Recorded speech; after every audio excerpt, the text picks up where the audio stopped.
Commander Lisa Grant stood in the Obsidian Council chamber of the Velkan Empire, trying not to show her nervousness. 3 months of negotiations had brought her to this moment, but she had no idea what the Velkans were about to propose. The warrior race towered over her, their silver fur gleaming in the dim light, their amber eyes watching her every move with predatory focus.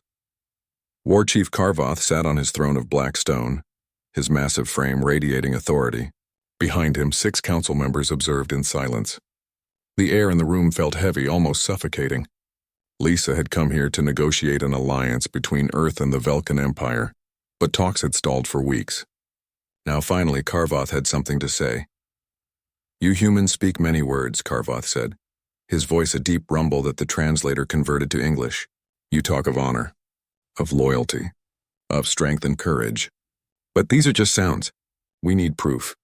Lisa kept her posture straight, her hands clasped behind her back. She had been in the military for 15 years, and she knew how to face intimidation. "What kind of proof do you want?" Karvoth leaned forward, his claws clicking on the armrests of his throne. "We have a problem, Commander. Our people are proud. We are strong, but our numbers grow smaller with each generation. We need allies who understand what it means to protect the weak, to raise warriors, to build something that lasts." He gestured to the shadows at the side of the chamber. 3 small figures emerged, moving hesitantly into the light. They were Velkan cubs, children no older than 5 or 6 in human terms. Their fur was patchy and dull, their eyes wide with fear and defiance. The smallest one, a female with a torn ear, bared her tiny fangs at Lisa. "These 3 are orphans," Karvoth explained, his voice softer now. "Their parents died in the border wars with the Krethix raiders. They are wild, angry. They bite the caretakers. They fight with other cubs. They destroy things. No one in our society wants them. They are seen as broken." Lisa looked at the 3 cubs. Despite their aggressive postures, she could see the fear underneath. She recognized that look. It was the same look her daughter had worn in those final days in the hospital, trying to be brave while her world fell apart. Lisa's chest tightened with old grief. "You want me to take them?" she said quietly. "We want you to raise them," Karvoth corrected. "For 1 full solar cycle, 1 year by your counting, raise them in your human way. Teach them what you will. If they survive, if they become strong, if they find their place, then we will know that humans truly understand what it means to build a future. Then we will consider your alliance." Lisa studied the cubs again. The largest male stood in front of the other 2, trying to shield them even though he was trembling. The middle cub kept glancing toward the exit, calculating escape routes. The small female with the damaged ear met Lisa's gaze with pure challenge, daring her to try something. "And if I refuse?" Lisa asked. Karvoth spread his hands. "Then our talks end here. We will not ally with those who only speak of strength but do not show it. Raising troubled young ones requires more courage than any battle."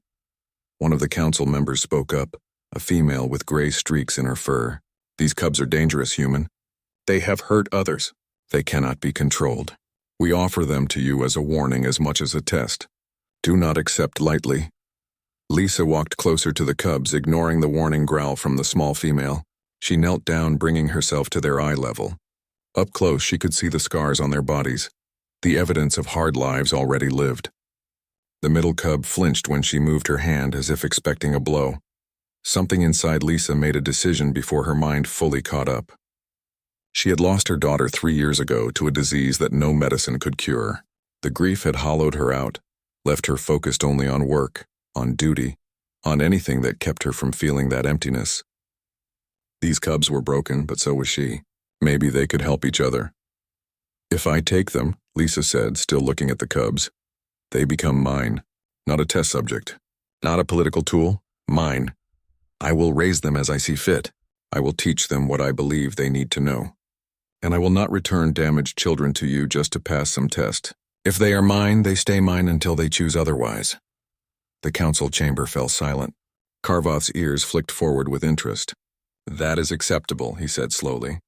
"But understand this, Commander. If you fail, if these cubs do not thrive, then your people have shown they cannot be trusted with our future. The alliance will be denied forever." Lisa stood and turned to face him. "I understand. But you need to understand something too. I lost my daughter. She was brave and kind and strong, and I couldn't save her. Maybe I can't save these three either, but I can try, and I will give them everything I have. The small female cub cocked her head, studying Lisa with new interest. The aggressive posture softened slightly. Carvoth rose from his throne, towering over Lisa even at a distance. Then we have an agreement. These cubs are designated Shen, Tarek, and Mira in our tongue. You may call them what you wish. We will return in 1 year to see what you have made of them. You will return in 1 year to see what they have made of themselves. Lisa corrected firmly. I am just the guide. Carvoth's lips pulled back, showing teeth. Among Velkans, this was a smile. Perhaps you understand more than I thought, Commander. Very well, take them. Teach them. We will see if human methods can succeed where Velkan traditions have failed. Lisa approached the cubs again, speaking softly. My name is Lisa. I am going to take you to my ship now. You can bring anything you want from here. The largest male, Shen, spoke in broken English. We have nothing. Then we will get you things, Lisa said simply. Come on. Let's go home. The cubs looked at each other, some silent communication passing between them. Finally, Mira, the small female, took a tentative step forward, then another. Soon all three were following Lisa out of the council chamber, glancing back occasionally at the only world they had known. As they walked through the corridors of the Velkan complex toward the docking bay, Lieutenant Craig Hoffman met them with barely concealed alarm. Commander, are those our new crew members? Lisa said firmly. Prepare quarters near mine, and ask Dr. Helen Torres to give them medical examinations, gentle ones. They have been through enough. Craig looked like he wanted to argue, but knew better. Yes, Commander. Lisa felt a small hand grip her uniform sleeve. She looked down to see Mira holding on, her amber eyes uncertain. It is okay, the cub whispered. This place? Lisa put her hand gently on the small head. It is okay. I promise. She did not know if she could keep that promise, but she meant to try. The first week aboard the Starbound was a disaster. Shin bit 2 security officers who tried to give him a uniform. Tarek destroyed his quarters by clawing through the wall panels, apparently looking for an escape route. Mira refused to eat anything offered to her and growled at anyone who came close. The crew whispered that Commander Grant had made a terrible mistake. Lisa sat in her office, reading the damage reports while the 3 cubs were locked in the medical bay under Helen's supervision. Craig stood across from her desk, his expression carefully neutral but his concern obvious. Commander, I need to speak freely, he said. Go ahead, Lisa replied, signing off on a repair order for the damaged quarters. These cubs are dangerous. In 1 week, they have caused more problems than we have had in 6 months of patrol duty. The crew is scared. Some are talking about requesting transfers. We need to send them back to the Velkans before someone gets seriously hurt. Lisa set down her tablet and looked at Craig directly. Did your children behave perfectly when they were scared? Craig blinked. What? Your twins? When they were 4 and their mother died, did they behave perfectly? Or did they act out, break things, push boundaries? Craig's jaw tightened. That was different. They were grieving. And what do you think these cubs are doing? Lisa stood and walked to the window overlooking the stars. They lost their parents in a war. They were rejected by their own people. They have been shipped off to aliens they do not understand, on a ship full of strange smells and sounds. They are terrified, Craig. Terror looks like anger in children. Craig was quiet for a moment. What are you going to do? What I should have done from the start. Treat them like children, not wild animals. Lisa turned back to him. Tell the crew that anyone who harms these cubs or treats them with anything less than patience will answer to me personally. And ask Pete in engineering to childproof their quarters. Soft walls, secure panels, comfortable bedding. You are serious about this, Craig said, not quite a question. I am serious about keeping my promise, Lisa replied. Now, if you will excuse me, I have 3 cubs to talk to. In the medical bay, Helen was trying to examine Mira while the small cub pressed herself into the corner of the examination table, hissing. Shen and Tarek were in their own corners, watching everything with suspicious eyes. No progress, Helen said when Lisa entered. They will not let me touch them. Lisa nodded and walked slowly to the center of the room. She sat down on the floor, cross-legged, making herself smaller and less threatening. Helen, could you leave us for a bit? Wait outside, please. Helen hesitated, then nodded and left. The door closed with a soft hiss. Lisa did not look directly at the cubs. She stared at the floor and began talking in a quiet voice. When I was young, my mother used to sing to me before bed every night. It was an old song about stars and ships and finding your way home. I used to think it was silly. Then I grew up and went to space, and I understood. She was teaching me that no matter how far you go, you can always find your way back to the people who love you. She paused, letting the silence settle. I had a daughter. Her name was Emma. She had dark hair like me and her father's green eyes. She loved to draw pictures of aliens even though she had never met any. She wanted to be an explorer when she grew up. Lisa's voice caught slightly, but she continued. Emma got sick when she was 7. The doctors tried everything, but nothing worked. I sat with her every day in the hospital. She was so brave. She tried to smile even when she was hurting. She died holding my hand. Out of the corner of her eye, Lisa saw Mira's ears perk up, listening. I know what it feels like to lose someone you love. I know how angry it makes you. How scared. How you want to bite and scratch and push everyone away because if they get close, they might leave too. And that hurts worse than anything. Slowly, very slowly, Lisa pulled out her tablet and opened a photo album. She turned the screen toward the cubs. This is Emma. This was her 5th birthday. She wanted a cake shaped like a spaceship, so I made one. It looked terrible, but she loved it anyway. Shen crept closer, his curiosity overcoming his caution. He looked at the picture, then at Lisa. Your cub, he said in halting English. Gone. Yes, Lisa said simply. Gone but not forgotten. I carry her here. She touched her chest. In my heart. That is what family does. We carry each other. Tarek moved closer too, sitting down near Lisa but not quite touching. Velkin way, he said softly. Family is pack. Pack is blood. Human way, Lisa replied. Family is choice. Blood matters, but so does heart. I choose you 3. You are my pack now if you want to be. Mira was the last to approach. She circled around Lisa, studying her from different angles, sniffing cautiously. Finally, she sat down directly in front of Lisa, those amber eyes searching her face. You not lie? The small cub asked. I do not lie, Lisa promised. Not to my pack. Something shifted in the room. The tension eased slightly. Mira reached out one small paw and touched Lisa's hand. Lisa remained still, letting the cub investigate. After a long moment, Mira climbed into Lisa's lap and curled up, exhausted from fear and grief. Lisa wrapped her arms gently around the small body and began humming that old lullaby her mother had sung. Shen and Tarek moved closer, not quite touching but near enough to share warmth. They sat like that for nearly an hour before Helen carefully opened the door. Commander, she whispered. They are ready for examinations now, Lisa said quietly. But I stay with them. No one touches them unless I am here. Helen smiled. Of course, Commander.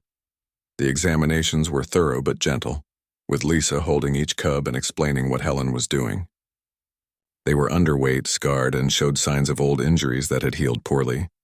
But they were strong, resilient, survivors.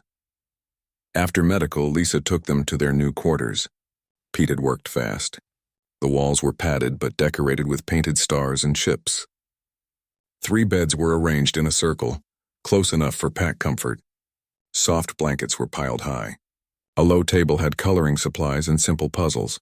This is your den, Lisa said. Your safe place. No one comes in without permission. You can change anything you want. Shen touched the padded wall experimentally, then looked at Lisa. Not angry? We broke before. You were scared before, Lisa corrected. Now you know better. Now you know this is home. She stayed with them that first night, sleeping on the floor between their beds. When Mira had a nightmare, Lisa was there to hold her. When Tarek woke up disoriented, Lisa reminded him where he was. When Shen tried to slip out to test the door locks, Lisa simply asked him to stay, and he did. The next morning, she started their education. Not with combat or survival skills, but with simple things, colors and numbers, English words and Velkin songs. She taught them about Earth, showing them pictures of forests and oceans and cities. She taught them about family, about kindness, about how strength was not just physical power but also the courage to be gentle. Craig was skeptical when Lisa brought the cubs to breakfast in the crew mess. The sailors watched nervously as the 3 young Velkins followed their commander through the line, carefully balancing trays. Mira growled at someone who got too close, but Lisa put a gentle hand on her head and the growling stopped. They sat together at a table, and Lisa showed them how to use human utensils. When Shen accidentally dropped his fork and it clattered loudly, he flinched, expecting punishment. Lisa just picked it up and handed it back. It is okay. Everyone drops things sometimes. Pete from engineering sat down at their table, much to Craig's alarm. Hey, Commander. These the Cubs everyone is talking about? Shen, Tarek, Mira, this is Pete. He makes the ship work. Pete grinned at them. You the ones who pulled apart the wall panel in your quarters? Not bad work, honestly. You managed to disconnect 3 systems without breaking anything important. That takes skill. Tarek's ears perked up with interest. Skill? Sure, want to learn how things really work? I could use an assistant in engineering. If it is okay with your mom, I mean. Pete glanced at Lisa. Lisa felt warmth spread through her chest. Pete had just called her their mother without thinking about it. If Tarek wants to learn, that would be wonderful. Tarek looked at Lisa, then at Pete, then back at Lisa. Slowly, his tail began to wag. Yes, want to learn. Helen stopped by next. Mira, I need help in medical today. I have to organize supplies, and I could use someone with small hands who is very careful. Interested? Mira pressed against Lisa's side but nodded shyly. Craig watched all of this with growing understanding. Finally, he spoke to Shen. You look like a fighter. Want to learn human combat techniques? I teach basic defense classes. Shen's eyes lit up. Teach fighting? Teach protecting, Craig corrected, glancing at Lisa. There is a difference. Lisa smiled. There is indeed. The Cubs were not fixed overnight. There were still bad days, still moments of fear and anger. But slowly, week by week, they began to open up. They began to trust. 8 months had passed since the Cubs came aboard the Starbound. Lisa hardly recognized them as the same frightened, angry children who had arrived. Shen could now speak 3 languages and was learning advanced navigation. Tarek spent every free moment in engineering, his natural talent for understanding systems blossoming under Pete's guidance.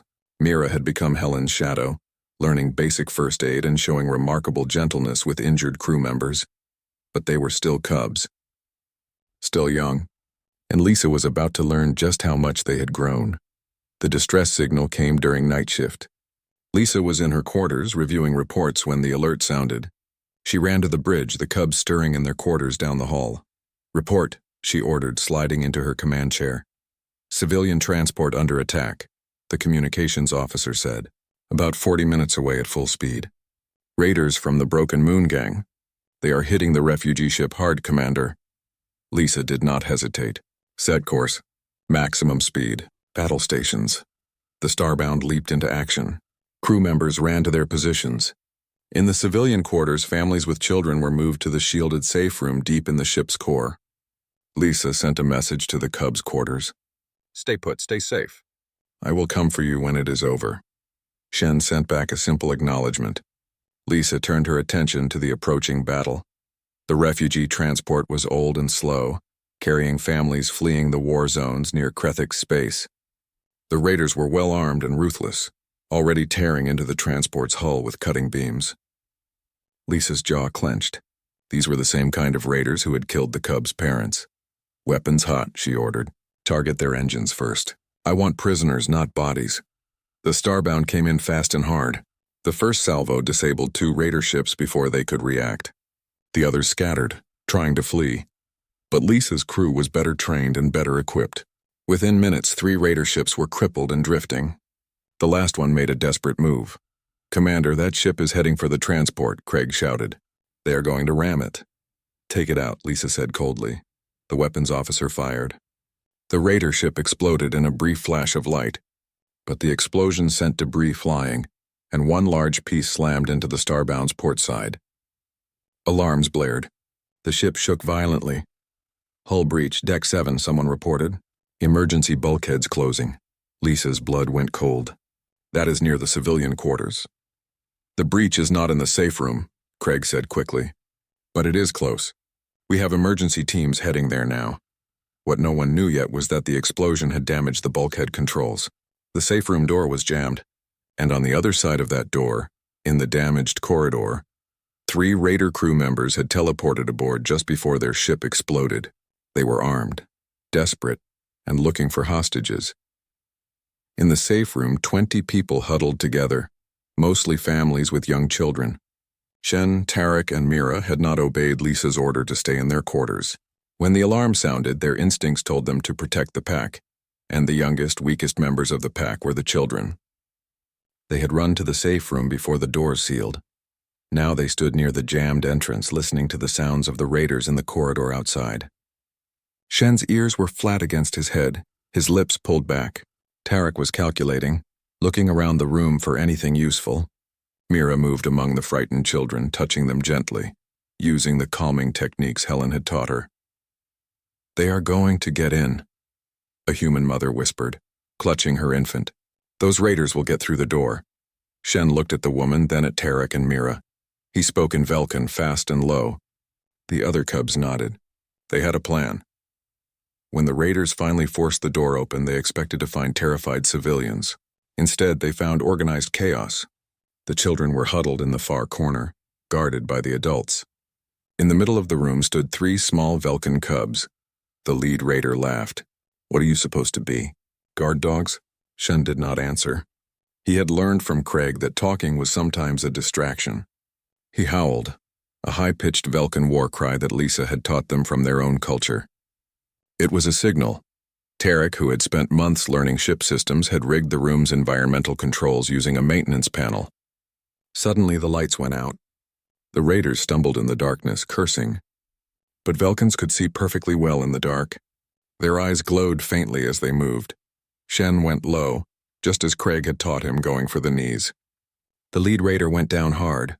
Tarek had made crude traps using emergency equipment. Rope stretched across the floor at ankle height. The second raider fell. Mira, small and fast, darted in and jabbed the third raider's leg with a sedative injector she had taken from the medical supplies. Helen had taught her where to aim for maximum effect. The raiders tried to fight back, but they were dealing with 3 cubs who had spent 8 months learning from the best the Starbound had to offer. Velkin speed and strength combined with human tactics and tools. It was not a fair fight. By the time Lisa and her security team cut through the damaged bulkhead and burst into the safe room, the 3 raiders were unconscious on the floor, tied up with emergency cables. The cubs stood over them, panting hard, fur bristled. The children behind them were safe. Lisa stopped in the doorway, taking in the scene. Her heart was pounding with fear and pride in equal measure. "Are you hurt?" she asked, her voice tight. Shen shook his head. "We protected the pack," he said simply. Lisa crossed the room in 3 strides and pulled all 3 cubs into her arms, not caring that the entire security team was watching. "You scared me," she whispered. "I told you to stay safe." "You taught us," Mira said, her small voice muffled against Lisa's uniform. "You said strong means protecting those who need it. Children needed protecting." "We are pack," Tarek added. "Pack protects pack." Lisa pulled back and looked at each of them. They were dirty, exhausted, and completely sincere. She realized in that moment that they had absorbed everything she had taught them, not just the skills, but the values behind them. They had not fought out of anger or fear. They had fought to protect others. Craig came up beside her. "Commander, the children are calling them heroes. They say the cubs saved their lives." Lisa looked at the human families, at the parents holding their children close, at the grateful faces. One of the mothers approached, carrying her infant. "Thank you," she said to the cubs. "You kept us safe when we could not keep ourselves safe." Shen looked uncomfortable with the attention. "It was what Lisa taught us," he said. "Then she taught you well," the woman replied.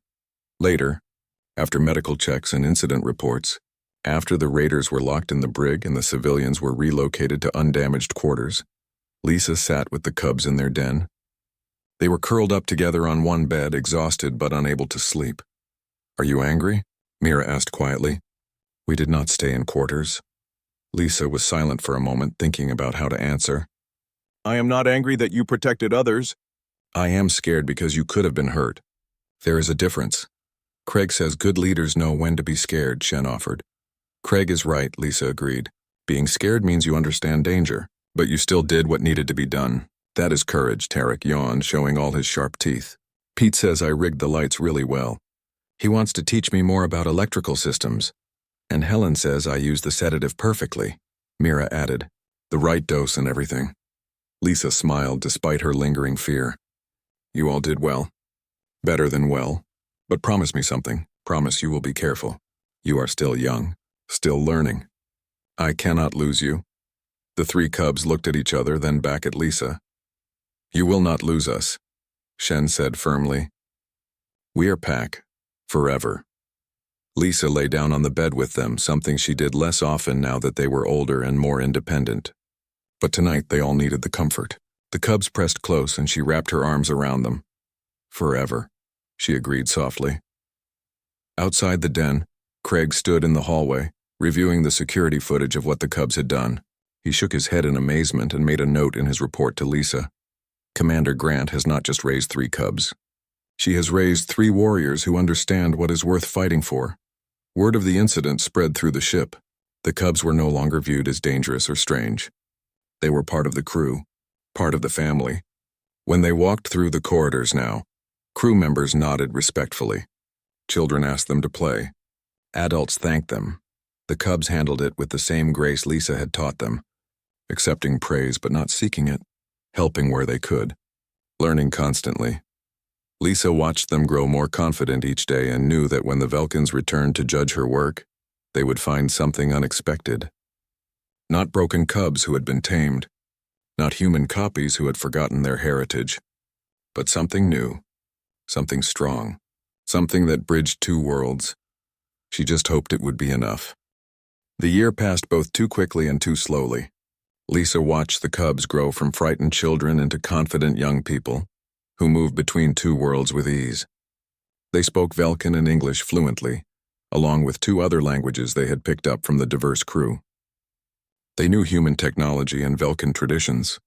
They could quote ancient warrior poems while also understanding advanced mathematics. But the day Lisa had been dreading finally arrived. The Velkins sent a message. War Chief Carvoth would arrive in 3 days to retrieve the cubs and judge whether humanity was worthy of alliance. Lisa sat in her quarters that evening, staring at the message on her tablet. 3 days. After everything, after the bonds they had formed, after becoming a family, she had 3 days left with her cubs. There was a soft knock on her door. "Come in," she called, already knowing who it would be. Shen, Tarek, and Mira entered, moving with the easy confidence they had developed over the months. They were bigger now, their fur fuller and healthier, their eyes bright with intelligence and curiosity. But they were still young, still her cubs. "We heard the message," Shen said, sitting down on the floor near Lisa's chair. "Carvoth is coming." Lisa nodded, not trusting her voice yet. Mira climbed into Lisa's lap, something she still did when she was worried. "What happens now?" she asked softly. "I do not know," Lisa admitted, wrapping her arms around the small body. "The agreement was for 1 year. That time is up.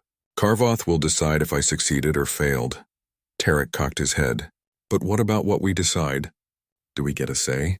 Lisa looked at all 3 of them, seeing the worry in their eyes. "I do not know if the Velkins will care what you want. Their culture is different. Elders make decisions for the young. That is not fair," Shen said, his ears flat with frustration. "We are not things to be passed around." "I know," Lisa said quietly. "But I made an agreement. If I break it now, humanity loses any chance of alliance with the Velkin Empire. That affects millions of people." The cubs were silent, processing this. Finally, Mira spoke. "We do not want to leave. You are our pack mother. This is our den." Lisa's throat tightened. "You're also Velkin. You have a right to know your people, your culture beyond what I can teach you. Maybe it is better for you to go back. Do you want us to go?" Tarek asked directly. "No," Lisa said, her voice breaking slightly. "No, I do not want you to go. I want to keep you forever. But what I want is not what matters. What matters is what is best for you."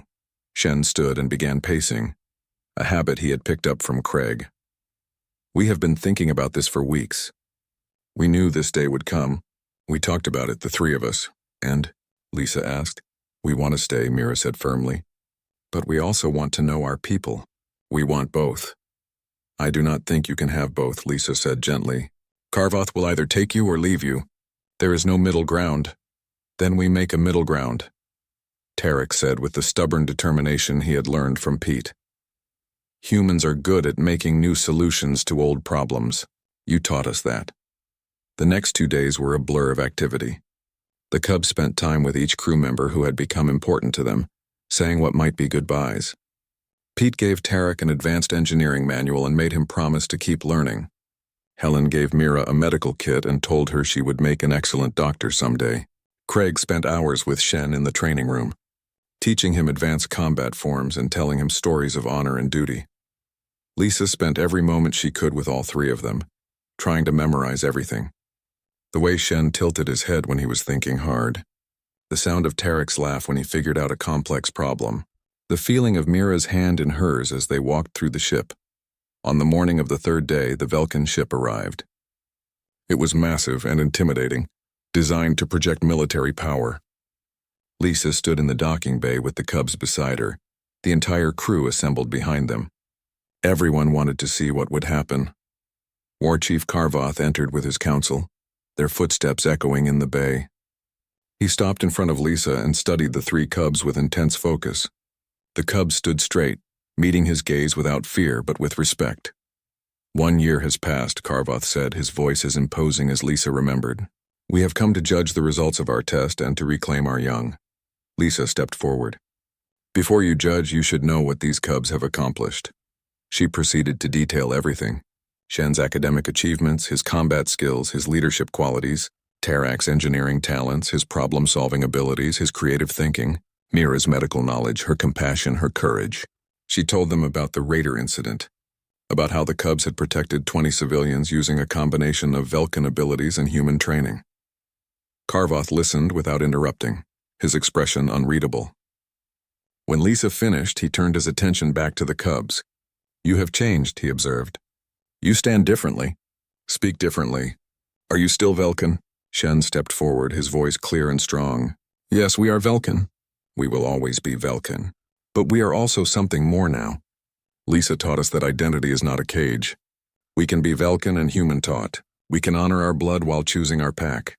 You speak of choice, Carvoth said. Cubs do not get to choose. Elders decide what is best. With respect, War Chief, Mira said, her voice small but steady.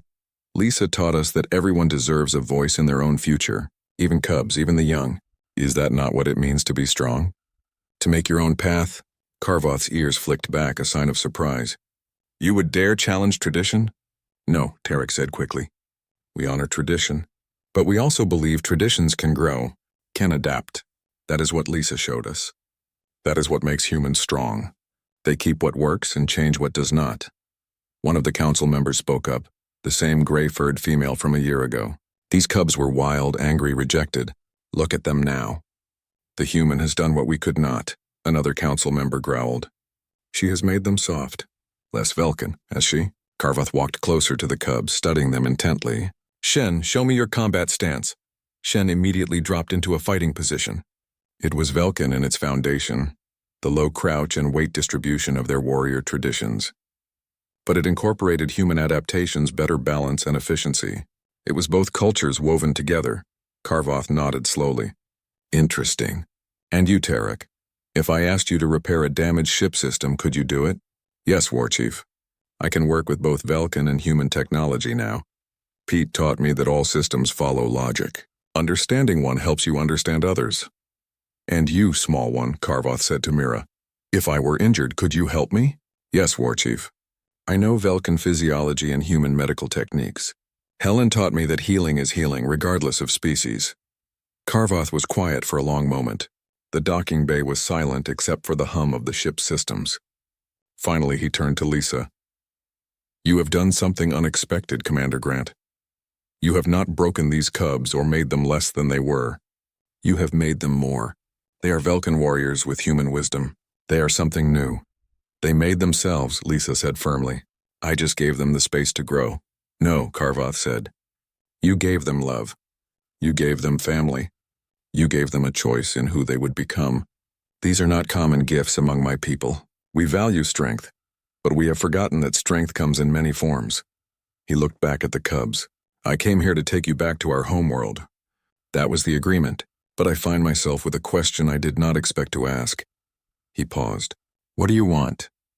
The three Cubs looked at each other, then at Lisa, then back at Carvoth. Shen spoke for all of them. We want to know our people. We want to learn the old ways, to walk the paths our ancestors walked. But we also want Lisa. We want this ship, this crew, this family. We want both worlds, not just one. That is not possible, one of the council members said. You must choose. Why? Mira asked.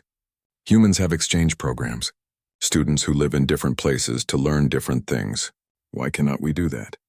Why cannot we bridge both worlds? Carvoth looked at Lisa. Is this what you taught them? To challenge everything? I taught them to think, Lisa replied. To question. To look for better solutions. Is that not what any good teacher does? The war chief turned to his council. They spoke in low voices in Velkin for several minutes. Lisa held her breath, feeling the cubs pressing closer to her sides. Finally, Carvoth turned back. You are right, he said. We have forgotten how to adapt. These cubs have shown us a new path. 6 months after Carvoth's visit, the Starbound docked at a Velkin orbital station near their homeworld. Lisa stood in the passenger bay, surrounded by not 3 cubs but 12 young Velkins ranging from ages 5 to 15. Word had spread through the Velkin territories about the 3 successful cubs. Orphans, troubled youth, and children with behavioral problems had all found their way to Lisa's door, and she had accepted every single one. The crew of the Starbound had adapted remarkably well. Pete now had 4 young engineering assistants. Helen had 3 medical students. Craig was training 6 in combat and tactical thinking. The ship had become something unique in the galaxy. A place where Velkin traditions met human innovation, creating something entirely new. Lisa walked with her expanded pack toward the meeting chamber where the Velkin High Council waited. Shen, Tarek, and Mira led the way, their confidence evident in every step. They had spent the last 6 months traveling between the Starbound and Velkin settlements, learning their ancestral ways while maintaining their connection to their human family. Behind them, the 9 newer cubs followed, some nervous, some excited, all wearing modified uniforms that combined human and Velkin elements. Carvoth sat on his throne, but this time his entire council stood beside him, along with dozens of other Velkin leaders. The chamber was packed. Lisa felt a flutter of nervousness but kept her expression calm. The cubs formed a loose formation behind her, waiting. Commander Grant? Carvoth began, his voice carrying through the chamber. 6 months ago you passed our test. You took 3 broken cubs and returned them as whole, strong individuals. We granted humanity the alliance we promised. But you have done something more. You have continued to take our troubled young and give them purpose. Lisa nodded. They come to me because they need help. I help because I can. It is what any parent would do. One of the council members, a scarred male named Thorak, stepped forward. These cubs you have taken in the past months, they were scheduled for exile or labor camps. They were deemed too dangerous, too damaged, too worthless to save. Yet you took them anyway. I do not believe any child is worthless, Lisa said firmly. They just need someone to believe in them. Carvoth rose from his throne and walked down the steps, stopping directly in front of Lisa. You have created something we did not think possible. A place where our youth can be Velkin and still learn from others. A place where they can find strength in more than just combat. A place where family is chosen, not just born. He turned to address the assembled Velkins. Our people have been strong for generations, but our strength has become rigid. We have forgotten how to bend, how to adapt. This human has shown us that strength can be flexible, that tradition can evolve without being lost, that our cubs can walk in 2 worlds without losing themselves. An older female council member spoke up. War Chief, are you suggesting we send more of our young to the humans? I am suggesting more than that, Carvoth said. I am suggesting we learn from them. The chamber erupted in conversation, some voices angry, some excited, all surprised. Carvoth raised his hand for silence. The alliance we made 6 months ago was political, military, but Commander Grant has shown us that true alliance runs deeper. It is cultural, educational, personal. He looked at the 12 cubs standing behind Lisa. Look at them. They stand with pride. They know their heritage. They honor their clans. But they also know things our traditional youth do not. They can fix complex systems. They can heal injuries we would have thought fatal. They can solve problems with creativity we have lost. They are better for having walked both paths. Shen stepped forward without prompting. War Chief, permission to speak. Carvoth nodded. Speak, young one. I am proud to be Velkin, Shen said, his voice carrying through the chamber. I honor my ancestors and follow the warrior way. But I am also proud to be Lisa's cub. She taught me that being a warrior is not just about fighting. It is about protecting those who need protection. It is about making hard choices. It is about adapting to survive. He paused. The humans have a saying. The strongest tree is not the one that never bends, but the one that bends with the wind and does not break. We can be that tree. Tarek stepped up beside his brother. I can take apart a Velkin ship engine and a human one. I can make them work together, make them better. That is what we are. Two systems working together, making something stronger than either alone. Mira moved forward last, her voice softer but no less powerful. I have seen Velkin cubs heal from wounds that would have killed them because I used human medicine. I have seen human children survive because I used Velkin treatments. Healing does not care about species. Love does not care about species. Family does not care about species. The chamber was silent now, every eye on the three young Velkins who had started this change. An elder in the back spoke up, his voice weathered with age. These cubs speak with wisdom beyond their years. Perhaps the human's way has merit. Another voice, a military commander. My own son was exiled for his temper. I thought him lost. If there is a chance to save cubs like him, should we not take it? More voices joined in, debating, discussing, questioning. Lisa watched it all with a mix of hope and concern. Change was never easy, especially in a culture as old and traditional as the Velkins. Finally, Karvoth raised his hand again. We have a proposal. We would like to establish an exchange program.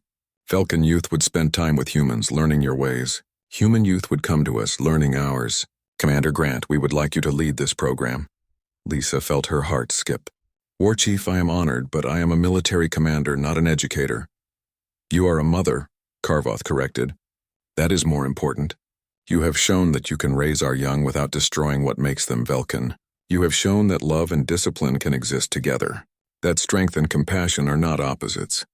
This is what we need our young to learn. Lisa looked back at her pack of 12 cubs, seeing their hopeful faces. She thought about Emma, her lost daughter, and how much pain that loss had caused. But she also thought about how these cubs had filled a hole she thought would always be empty. They had not replaced Emma, nothing could. But they had given her purpose again. They had given her family again. I accept, she said, but on one condition. Any cub who comes into my care stays in my care until they choose otherwise. No forced returns. No political decisions about their futures without their input. They get a voice, Thorak growled. That goes against our traditions. Your traditions left you with declining birth rates and exiled children, Lisa said bluntly. Maybe some traditions need to change. Karvoth showed his teeth in that Velkin smile. Agreed. The cubs choose their path. Over the next hour, the details were hammered out. The Starbound would become a cultural bridge traveling between human and Velkin space. Additional ships would join the program. Human teachers would work with Velkin warriors. Velkin scholars would work with human scientists. Children from both species would learn together. When the official meeting ended, Karvoth approached Lisa privately. You have changed my people's future, Commander. That is not a small thing. I just helped some kids, Lisa said. Everything else came from that. That is the human way, is it not? Karvoth observed. You focus on the individual and the whole benefits. We focus on the whole and the individual suffers. Perhaps there is wisdom in both approaches. Perhaps there is, Lisa agreed, as they walked back to the ship, the cubs chattering excitedly around her. Lisa felt a contentment she had not experienced since before Emma's death. She had lost one daughter, but she had gained 12 cubs, and more were coming, she knew. Velkin parents would hear about the program and send their troubled children. Human families would want their kids to experience this unique education. Pete met them at the ship's entrance. Commander, we just got word. 5 more cubs are being sent to us next week. Also 2 human teenagers whose parents want them to learn Velkin combat disciplines. Lisa laughed. Of course. Can we fit them? I will make room, Pete promised. I always do. Craig approached with a tablet. Commander, the Admiralty wants a full report on this exchange program. They are calling it groundbreaking. Tell them it is just parenting on a larger scale, Lisa said. Nothing groundbreaking about loving kids and giving them structure. That night, Lisa gathered all 12 cubs in the largest cargo bay, which had been converted into a common room. They sat in a loose circle, some on cushions, some on the floor, all comfortable and relaxed. Big changes coming, Lisa said. More cubs, more responsibility, more challenges. Anyone have doubts? The cubs looked at each other. Mira spoke up. Will you still be our pack mother? Even with more cubs coming? Always, Lisa promised. My heart does not run out of room. Love does not work that way. Each of you is special. Each of you is mine. That will never change, Shen grinned. Good. Because we have been teaching the new cubs about you. They need to know the rules. Rules? Lisa asked. Tarek nodded seriously. No fighting out of anger, only for protection. No destroying things unless Pete says it is okay for learning. Always help those smaller than you. And most important, pack is forever. Lisa felt tears prick her eyes. Those are good rules. You taught us those, Mira said simply. We just remembered.